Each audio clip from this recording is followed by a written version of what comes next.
Bro, మనం కూడా ఒక పోలీస్ స్టేషన్ పెడదాం. పోలీస్ స్టేషనా? అవును, పోలీస్ స్టేషనే మనం సొంతంగా పెడదాం. ఎందుకంటే గవర్నమెంట్ స్కూల్ ఉంది, ప్రైవేట్ స్కూల్ ఉంది, గవర్నమెంట్ హాస్పిటల్ ఉంది, ప్రైవేట్ హాస్పిటల్ ఉంది. అలాగే గవర్నమెంట్ పోలీస్ స్టేషన్ ఉండాలి, ప్రైవేట్ పోలీస్ స్టేషన్ ఉండాలి. ఆ ప్రైవేట్ పోలీస్ స్టేషన్ మనం సొంతంగా పెడదాం. నేను ఎక్స్పెక్ట్ చేసిన దానికంటే ఇది పెద్ద ముదురు. కరెక్టే అక్క నువ్వు చెప్పింది. పేదోళ్ళేమో గవర్నమెంట్ పోలీస్ స్టేషన్ పోతారు, బలిసిన వాళ్ళేమో మన పోలీస్ స్టేషన్కి వస్తారు. అంతే మరి. పోలీస్ స్టేషన్ పెట్టడానికి ఏ బ్యాంక్ లోన్ ఇస్తుందో కొనుక్కో, 2 ఫ్లాట్లు తీసుకొని పెట్టేద్దాం పోలీస్ స్టేషన్. కనుక్కుంటలే గానీ ఇంతకీ పోలీస్ స్టేషన్ పెడితే మనకేంటి లాభం? మనకి ఎట్లా వస్తాయి డబ్బులు?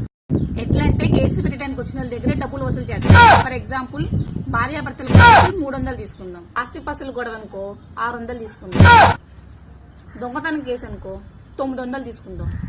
ఇలా ఒక్కొక్క కేసుకి ఒక్కొక్క రేట్ ఫిక్స్ చేద్దాం, ఇంక్లూడింగ్ జిఎస్టీతో. నువ్వు చెప్పింది కరెక్టే. ఇలా చేస్తే మనకి మంచిగా డబ్బులు వస్తాయి. స్టేషన్ బాగా రన్ అయింది అనుకో, నెక్స్ట్ సుప్రీంకోర్టు పెట్టేద్దాం.